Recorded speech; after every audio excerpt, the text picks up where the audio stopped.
Vamos continuar com o artigo 167, agora no parágrafo primeiro. O parágrafo primeiro, ele diz o seguinte: se o investimento ele passar de um exercício financeiro, passar de um ano, ele tem que estar dentro do PPA.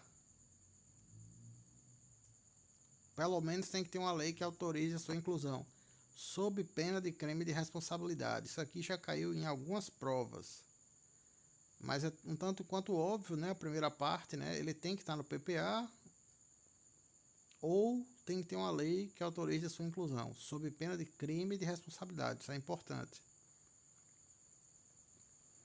Os créditos especiais e extraordinários terão vigência no exercício financeiro em que forem autorizados, salvo se o ato de autorização for promulgado nos últimos 4 meses, caso em que, reaberto nos limites de seu saldo, serão incorporados ao exercício financeiro subsequente. Mas perceba que isso aqui só vale para especiais e extraordinários. Eles valem durante aquele ano, a menos que tenha sido nos últimos 4 meses. Parágrafo 3º. A abertura de crédito extraordinário somente será admitida para despesas imprevisíveis e urgentes, como guerra, comoção interna, calamidade pública, observado o artigo 62, que é o artigo da medida provisória. Então, como a gente viu, extraordinário não precisa de lei, basta uma medida provisória. E também não precisa demonstrar recursos correspondentes. O parágrafo 4º, a gente tem que ler em conjunto com o inciso 4. O inciso 4 fala que é vedada a vinculação de receita de impostos a órgão, fundo ou despesa, ressalvado algumas situações, que é justamente o que a gente vai ver agora.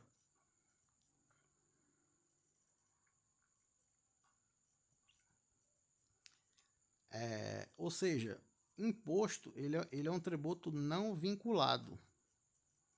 É proibido vincular a receita do imposto para órgão, despesa e tal, ou fundo. Mas nós temos as seguintes exceções que estão aqui nessa tabela. Primeira, repartição constitucional de receita tributária. Por exemplo, 20% do IPI, que é da União, ele vai para um fundo e vai para os estados e tal. Segundo, questão de saúde. Tem uma verba de saúde, né, que também tem um determinado percentual. Ensino, a mesma coisa. A administração fazendária também parece que tem uma vinculação. Prestação de garantias e operações de crédito por antecipação de receita orçamentária.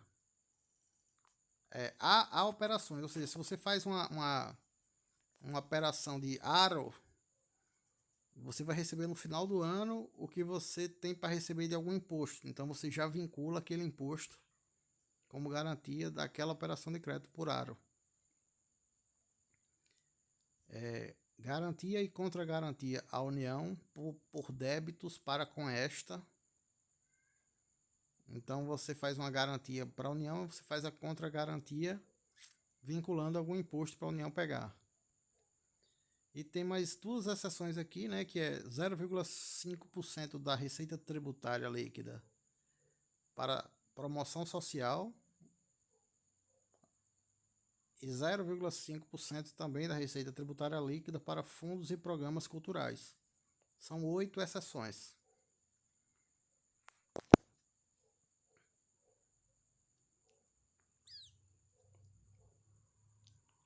Continuando. Parágrafo 5º. A transposição, o remanejamento e a transferência TRT de uma categoria para outra poderão ser admitidos no âmbito da ciência, tecnologia e inovação, com o objetivo de viabilizar os resultados de projeto restrito a essas funções mediante ato do Poder Executivo sem necessidade de prévia autorização legislativa. Aqui é uma relativização do princípio da vedação ao transtorno. O dinheiro está previsto para uma área e aqui ele muda, né? Se for no caso de ciência, tecnologia e inovação. Basta decreto. Isso aqui foi coisa de Dilma, em 2015. Parágrafo 6º.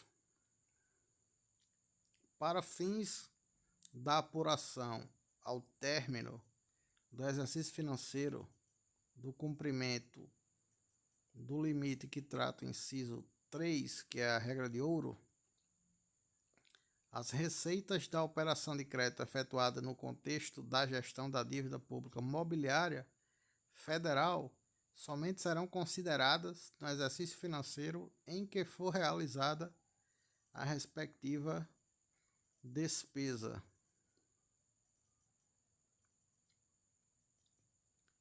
Então veja bem, acabou um exercício financeiro, por exemplo, 2022. Aí nós temos o seguinte, algumas operações de crédito relacionado à dívida pública mobiliária federal só vai ser considerada no exercício em que for realizada a respectiva despesa.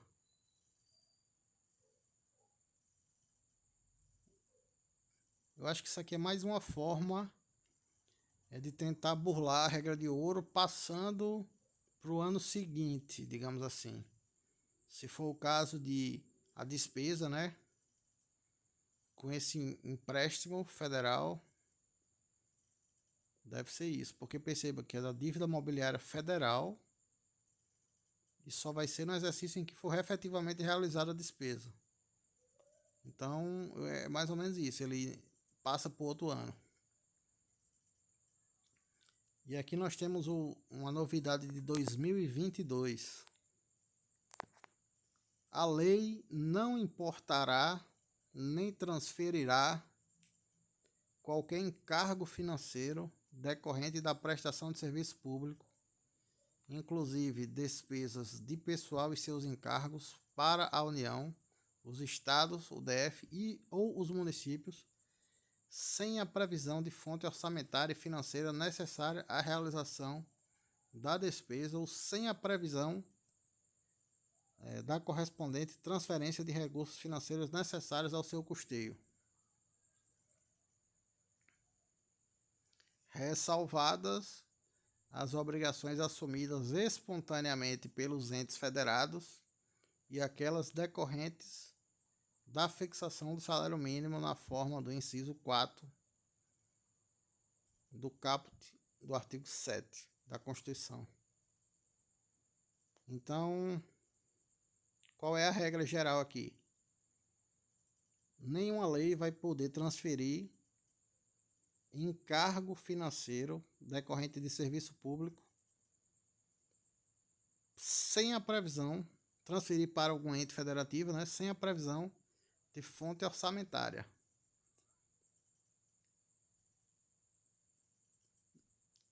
Para a realização dessa despesa, salvo se a obrigação for assumida espontaneamente ou decorrente do salário mínimo. Ou seja, quando a União, o Congresso, ele faz uma lei que aumenta o salário mínimo, aí tudo bem. Não precisa demonstrar essa fonte orçamentária quando aumenta o salário mínimo. Basicamente é isso. Ou aquelas assumidas espontaneamente.